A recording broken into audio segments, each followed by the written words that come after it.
Welcome to the Security Guard Show with Shep and Pitt, where we share stories about our experiences in the security industry and provide tips that might help you in your career as a security professional. This show is sponsored by Enterprise Security Consulting and Training Incorporated. And now, let's start the show.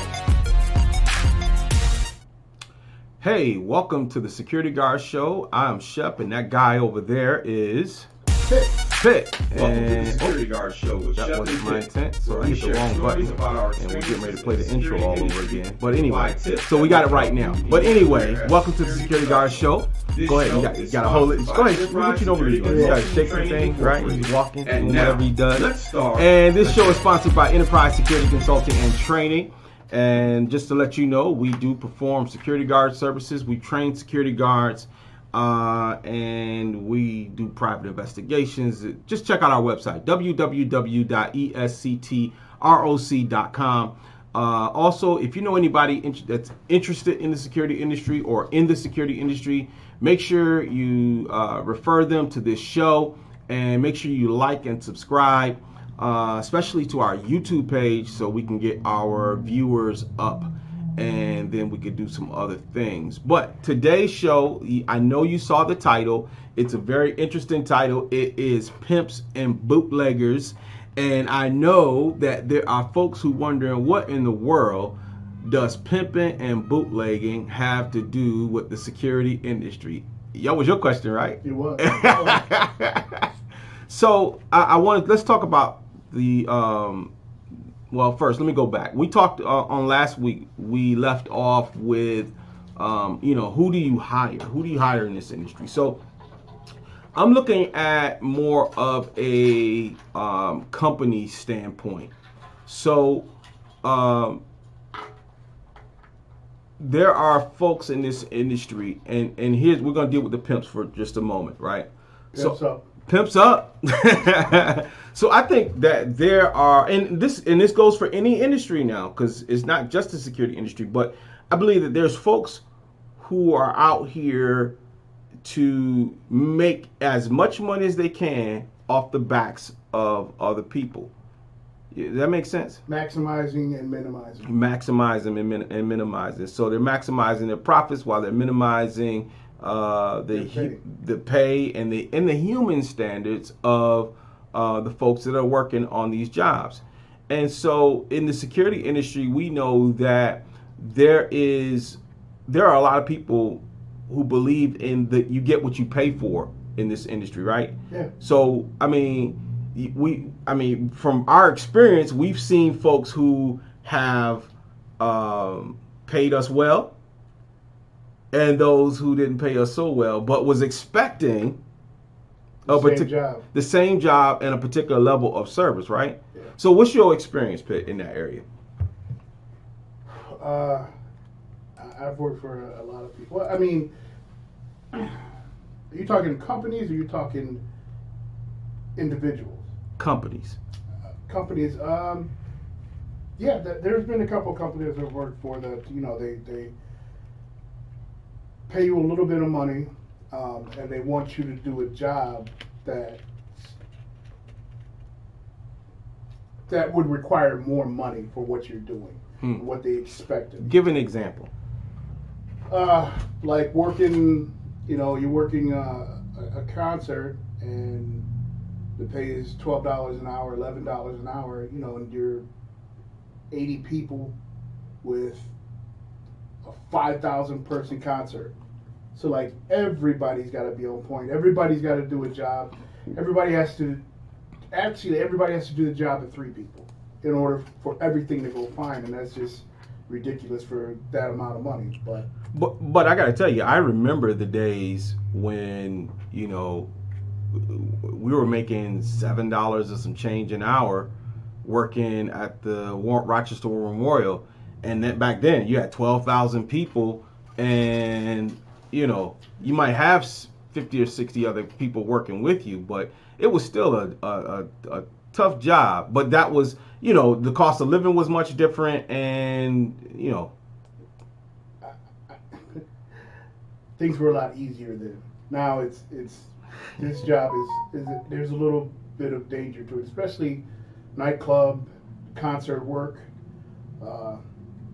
You know, the weapons, the weapons that people have nowadays that they're creating for people are just so stealth, complex, made for sneaking into places to use. So it's a lot risky. It's a lot more riskier now than it was before. Well, what about not just even concerts or nightclubs? What about some of those, you know, those contract security jobs where, you know, you might be sitting in a guard booth, and people don't show up for work, and so because you're not being relieved, you have to stay there, and you know, maybe you didn't have the proper amount of rest, so you needed. Well, you definitely weren't prepared to work a double.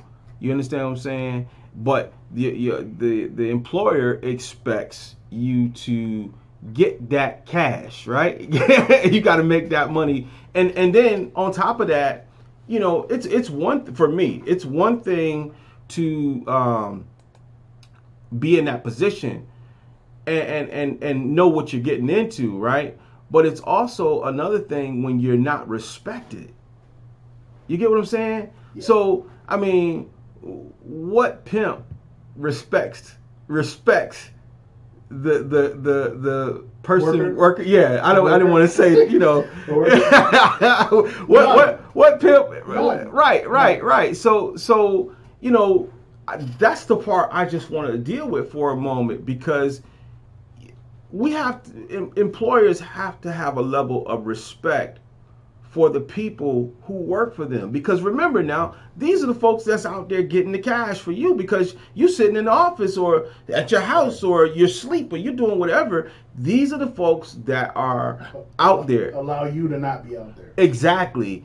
And so I think that we find that there's a lot of folks who just pimps. They don't care about their employees. You know, and I get, you know, small business, you know, you're trying to, you know, do things by the, you know, the rules, and now you got to provide health insurance, you got to provide family medical leave and all these different things now, you know. But come on, you got some folks that don't want to do that. So what they'll end up doing is they'll pay people under the table, right? Go out there, go ahead, and I'm gonna pay you, but I'm not paying you premium wage, because I'm paying you under the table, right? And then if you get hurt. And if you get hurt, you out. That's on you. Right? So tell me, what pimp has a medical plan? Done. Just replace. You just replace. So that's what I'm saying is, you know, I think that in this industry, there's enough money to be made and still be able to take care of your employees. I mean, what's your thoughts on that? There's definitely enough money to be made, but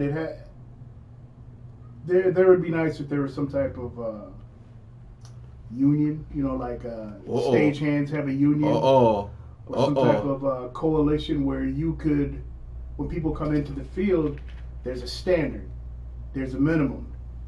I know when you're on the state, when the state does security, there's a state minimum that any company has to pay their employees when they're coming into a contract, and there needs to be some way to do that, so you know it ties in better to the cost of living.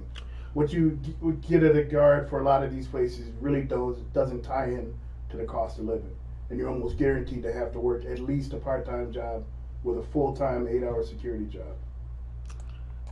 Pimping. So, you know, you're very right. There are a lot of people working in this industry who do have to work second and third jobs because what they're making is not enough to make ends meet.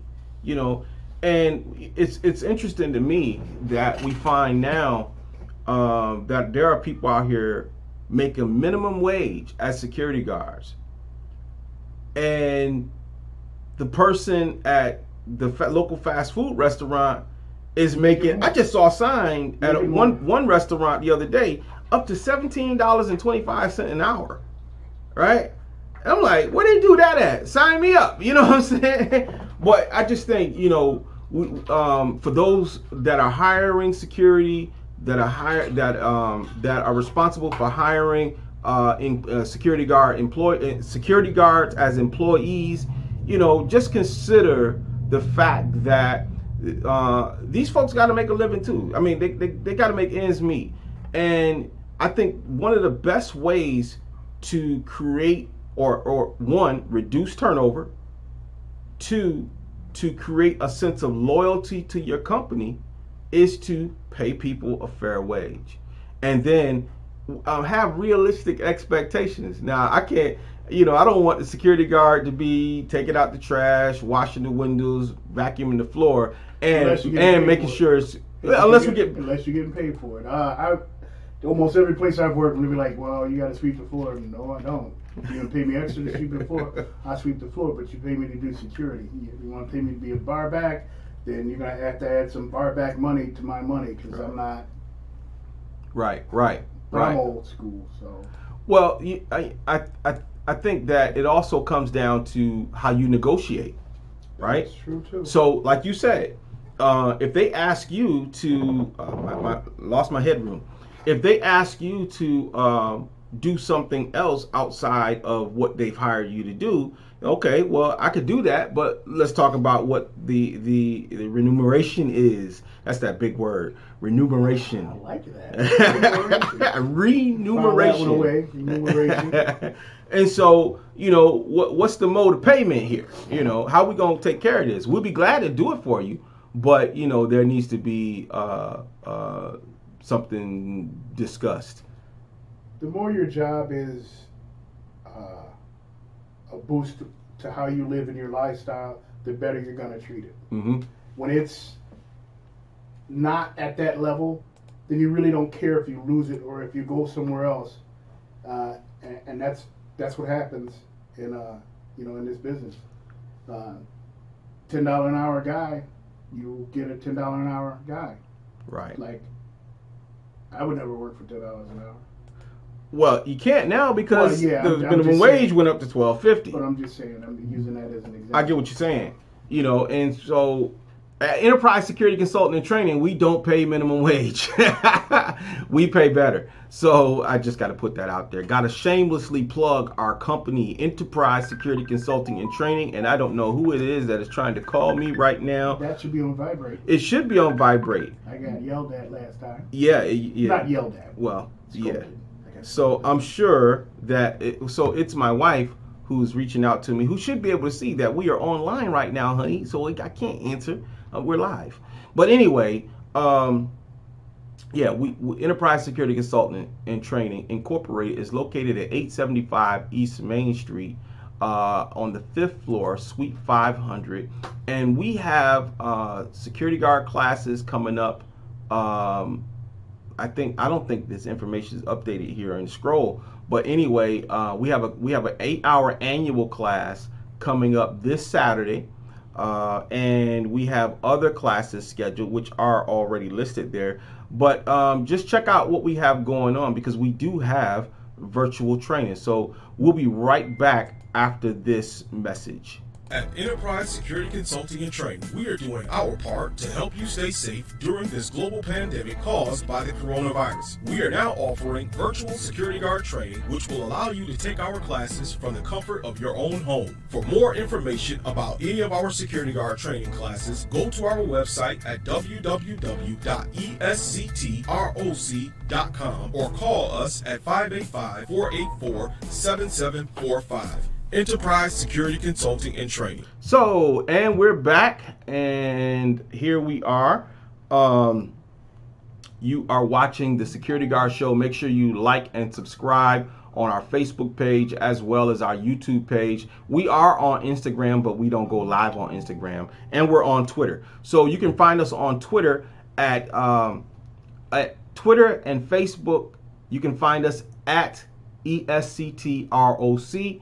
And on Instagram, you can find us Enterprise Security. We also do CPR and first aid training. We do first aid, CPR, AED training for public safety, and we do a whole lot of different stuff when it comes to training. So we have self-defense spray, pepper spray.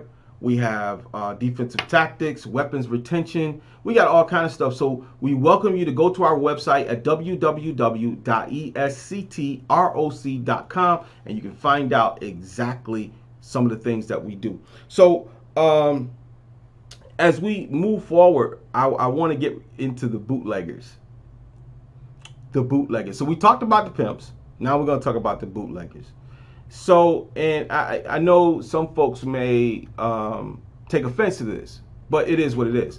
And I don't say that to as nonchalantly just to brush it off, but if you were walking around with the title of doctor and you haven't been to school and actually received a doctorate, or someone has given you the honorary title of doctor, folks who've been through that whole rigorous process would be just a little bit upset with you if they found that out, right? So I think bootlegging, right? You bootlegging. So what is bootlegging? For me, this is just my definition or title, whatever, for bootlegging. Bootlegging is when somebody does something without license to do so. That makes sense? So, training, that doesn't have specific qualifications for what they're doing. Well, I don't know. Well, if you're not licensed, you don't have the specific Okay, I see what you're saying. You might be able to do it, but you aren't necessarily licensed to do it, authorized to do it. So that's bootlegging. And so there are a lot of people out here who are engaged in activities as a security guard company, but they aren't actually licensed to do so. So listen, in order for anyone to hire a security guard, and I think I've gone through this before on another live before, so I just want to talk about that process just for a moment. In order for someone to perform security guard services, they have to work for a security guard company. Now, this what I'm telling you is law. I'm not telling you anything that I'm making up, and you can find this in the Article 7 of the General Business Law of New York State. Okay, so what does that mean? In order to employ security guards, you have to either be, number one, either a proprietary employer of security guards or a licensed security guard, or I'm sorry, a licensed watch guard and patrol company. Okay, now in New York State, a licensed private investigator can perform three functions. Function number one, the function of being a private investigator. Function number two, the function of being a watch guard and patrol company. Function number three, a bail enforcement officer. Now, that's if you're licensed as a private investigator.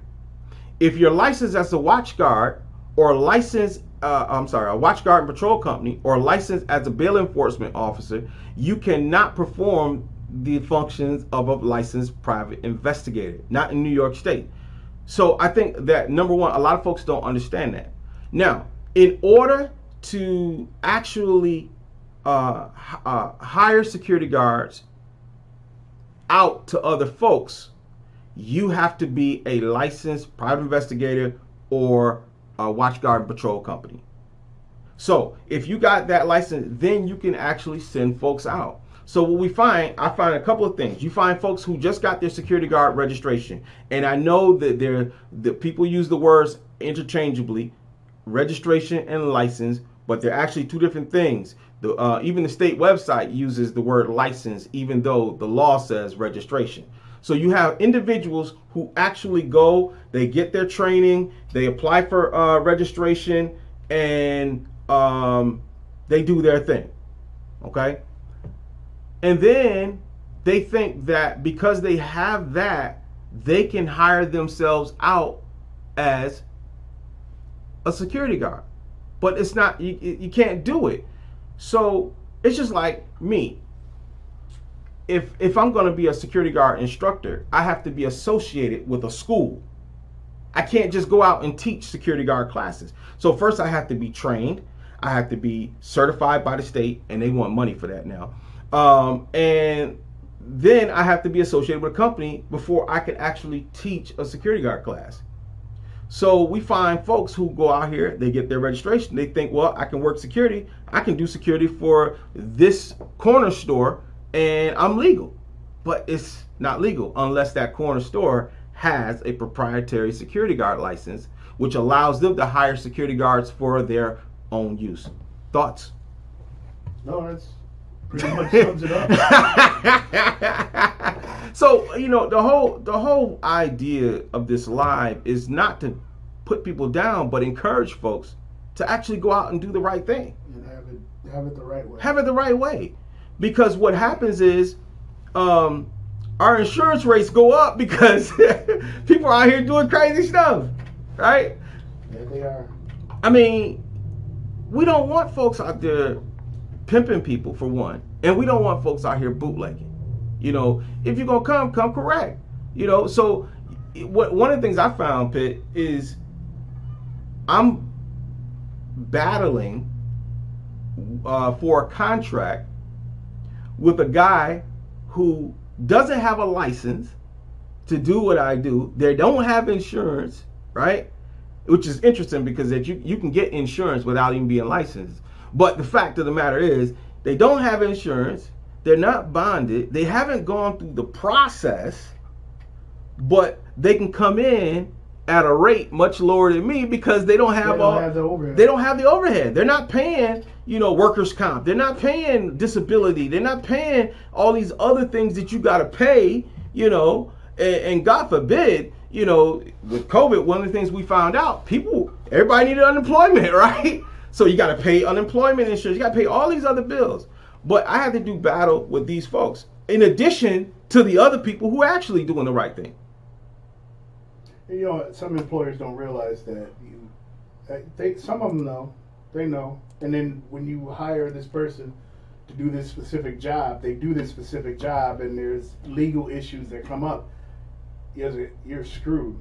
You're screwed because you don't have a leg to stand on because that company didn't have the necessary licenses and permits to even have a security guard out there. Yeah. So I just think that you know, there's an opportunity for people to really do some good work out here. But Pitt, I'm looking at, you know, the comments on the video, so let's address a few. Ron Richardson, he says that was one of the biggest problems when negotiating pay for my crew. Yeah, so Ron ran a few different crews. Legend. So I know you still do some. Are you doing Seabreeze this year? No. When's the last time you done Seabreeze? Maybe 7 years ago. There was a miscommunication. Yeah. And I We caught won't. the tail end of it. Yeah. I caught the tail end of it. So I liked working there. Yeah, but I mean, remember back in the day, you know, the holidays, Ron would bring in all and I think we talked about this on our first show. And Ron would bring all these different folks and people who ran their own crews, other places, and, you know, from the clubs to the schools and just the network was like crazy. You know what I'm saying? Joe DePaulo says, don't make me say it loud. He says, pimp, player in a management position. Go ahead, Joe. And Joe is, I think he's the team leader or something. I know he's on a mobile unit. Yeah. Ron says, I'm going to learn this, so be patient with me. Some of the problems came from companies that never took security as serious as any of us, so they never value our service or what we brought to the table. You guys are having the kinds of conversations that will make guys a lot more prepared, open some eyes, and give them ammo. Yeah, you know, Ron, that's what we're hoping to do. That's what the show is about. You know, it gives an opportunity for folks to see, you know, what this industry is. It really is. And not for nothing, you know, we've been at this so long, and just like you, we've seen the ups and the downs. Now, for me, I've made my career in security. You know, since I came home from the Army, this is what I've done. You know, and minus the Army. Minus the Army. You know, but this is what I've done, and you know, nobody was really sharing these things with us back in the day. Plus, we didn't have blogs. You know, we didn't have podcasting. You know, back then, and so it would have been pretty crazy if it was back then. Most of the stuff we talk about now, we couldn't have talked about then. Some of us would be locked up. You have the right to remain silent. You know what I mean? At least every OG would be locked up. Right. Let's see. Jamel King says Ron should be on here next. He's a vet. You know what? Ron, I know you said you had to run, but the invitation is open to you. Come on, we want you on the show. Ellis Randall, God bless you, man. Thanks for tuning in. And our other brother, Sean Garcia McLean, says, "What's up, gentlemen?" Hey, Sean. Sean, I wanted you here tonight, man. I did it, you know. But I get what you got stuff going on. Listen, bring the kids. I'll bring some toys. Yeah, you can play over in the other room. Yeah, and it's only a half hour, bro. Only a half hour. So next week, Sean. Hopefully, Sean will be here. Actually, I want to bring us all together. Sean, our sales manager. We have a sales manager now. Shelly Smith and our VP. Lakeisha Shepherd, my wife, my beautiful wife. God bless you, honey. I want to bring you all on just so that people get a chance to see you all as a part of our company. Yeah, it's not just us. It ain't just me and Pitt. Takes a team. It takes a team There's to get this work I done. in team. Is there? There's no I in team. Is that why I got that wrong? Yes. I spelled it wrong. Yeah. I think I spelled team with an I in there somewhere. Nah, actually, there's like Pitt said, there's no I in team, and you know. So we've talked about the couple things I really wanted to hit tonight, you know, the bootleggers and the pimps, but you know, let's talk about that teamwork for a moment. One of the things I loved when I was working in the district was being on the mobile unit. I loved that. I mean, talk about a team. It was perfect. We synchronicity. Synchronicity, yeah. We were like those swimmers.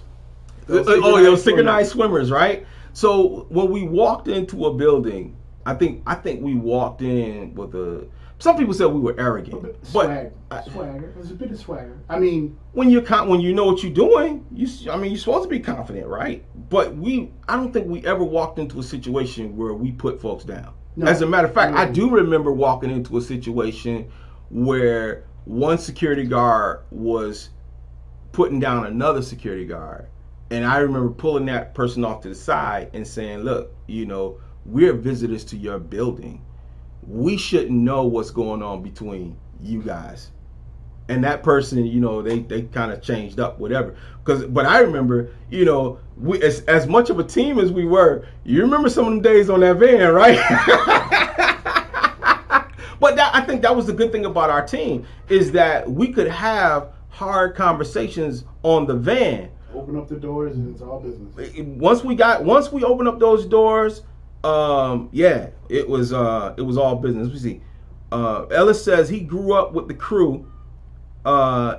He said he gonna get this right, making sure everything is. That's right, Ellis. That's what it's about. We're not trying to call people out. We're not trying to call people across the carpet. We're just trying to encourage and inspire folks to do this the right way. And I'm going to tell you this, though. Some of us, we really need to come together. You know, some of us. And I realize we all want our own shingle, this, that, and the other. But you see who I'm partnered with right here, you know, with Pitt. And the work that we are doing now, I think is allowing us individually to grow. Yeah, and to grow as a team. So, hey, Guy Hurd is watching. We thank you for tuning in, Guy.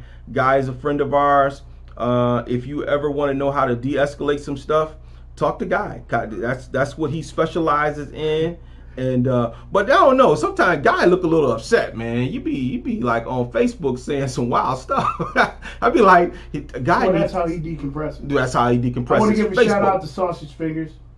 Oh Lord, why you call that man that? They're going fingers like mini sausages. So he'll probably watch this later on. Should I identify him? No. Okay, we won't identify him. But what he I'll knows say, who he is. he knows who he is, and I'll just say he was a member of one of our teams. Yes. But that's our boy. You know, I mean, the mobile unit for me was like, it was the ultimate job. You know what I'm saying? And I mean, the level of work that we did out there, I mean, we was in them streets. And I believe if we had, this is just my opinion now, and I'm feeling myself, okay? If we had, remember Pathways to Peace back then, Mm-hmm. right? And a couple teams of us out in these streets on a regular basis, I believe we might be able to curb some of this violence that's going on. Yeah. Because I think we really had our ear to the street, you know, and I even think about when the things would go on at Seabreeze, right? And we always had that information, right? We knew who all the players were. We knew who was beefing with who, you know, and we were able to stop a lot of that at the door before it ever even walked into Seabreeze and other places, whether it be the War Memorial, Darien Lake, or, you know, any of these places where people gather, you know, CMAC, Yeah. you know, Lilac Festival. Oh my God, what happened? Well, this year we haven't had any violence, thank the Lord, right? I think COVID might have cut some of that out, but I mean, when you got people fighting at the Clarissa reunion, you know, I just think that we brought a certain level of confidence. Well, the accolades we got from downtown was incredible. Explain. So when we first started the mobile unit, there was no really set parameters for how it should be. So we're going through downtown, and there's just kids everywhere instead of going to school. So we started going downtown, taking kids' names down, letting their schools know that they were out at school, or holding kids until the truancy came. And it took about 2 weeks, and downtown was clear. We were walking downtown, and people were coming out of their shops, offering us coffee, you know, thank you, offering us food and stuff like that for, you know, just doing our job. So that was, and then we would ride through downtown, you wouldn't see any kids at all. And the kids that you would see, they got on them Timbs. Wow. But and here we were, just security guards, working for the school district, in this role, like you said, that wasn't quite defined, but we defined it. Right. You remember that first day we did truancy? That was that on the side of the, no, that was the library. No. You were on the right track. It was at the convention center. Side of the convention center. Remember? Yeah. We were rolling down Main Street, and there were like four or five boys on the side of the convention center. On the side, hanging out on the side of the convention center. Street, and I was like, pull over. Let's go find out why they out here. I mean, we rolled up and we was like the jump out squad, right? And we had a crazy moment too. Remember the crazy moment? That was kind of crazy when we jumped out and those guys didn't understand what the heck was going on. But it was funny that they all were they were kind of respectful. You know what I'm saying? They understood that what we were there to do. You know, we explained it. You know what I'm saying? But the crazy moment I'm thinking of, and this is where we start getting into the stories, is remember there was one day when we were out there, and it was like a scene out of Juice. We were running through downtown, right, and we were chasing kids over by Eastman Theater in the Liberty Pole, right? Where were they originally? They were. I want to say they were the Liberty Pole. Yes, they were the Liberty Pole. We pulled up on East Avenue side of the Liberty Pole. Was that where we? Yeah. Because yep, that's where we were. And listen, Fat Boy here was running. We were a little younger then. A little bit younger, you know. Oh, you weren't on the team, I don't think, when we had these kids over by Marshall. No. And this kid with baggy pants, hanging down almost to his knees, outran me. I mean, I couldn't catch that joker to save my life.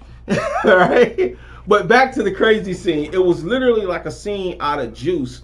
And we're running through downtown, and I'm like, we can't ever do that again. If a kid would have jumped out into a bus, yeah. You know. So again, you know, even in your seasoned moments, you realize maybe that was something I shouldn't have done, right? How many times have you ever said something that you feel like you look back and say, I probably shouldn't have said that? Oh, a lot. A lot more than normal people. Yeah. That way. So I mean, like I said, we've been at this for a long time, and I look forward to putting in more years. But that's our stories for tonight. But again, you know, we just out here trying to help some folks. Remember, if you are interested in being trained as a security guard, please look us up, Enterprise Security Consulting and Training, and we are located at 875 East Main Street, 5th floor, Suite 500, right in downtown Rochester. And you can find us. Our website is www.esctroc.com. You can call us at 585-484-7745. And we are just about at our time. Time We're on the bus route. We are on the bus route. Some of the jobs that we have aren't, though. So you gotta, you gotta have a driver's license. You should, because we don't have you out here bootlegging. So that's our time, Pitt, man. So I appreciate this show. I hope that we were able to help someone, inspire someone to do the right thing. Again, if you're already a security guard, you need to get your annual in. So don't forget, you got to have an annual every year. You renew your registration every 2 years. We can help you out with that. Just check out our website or give us a call. Pitt, last words? Has anybody come up with a sign-off saying yet? No. I haven't seen any. I haven't seen any recommendations. But if you have a sign-off saying for us, make sure you leave it. Don't leave it in the comments. Inbox us, because if you leave in the comments, we might not see it. But again, we thank you for tuning in. Make sure you like and subscribe to our channel on Facebook and our channel on YouTube. And we hope to have some more shows, some good shows, good talks.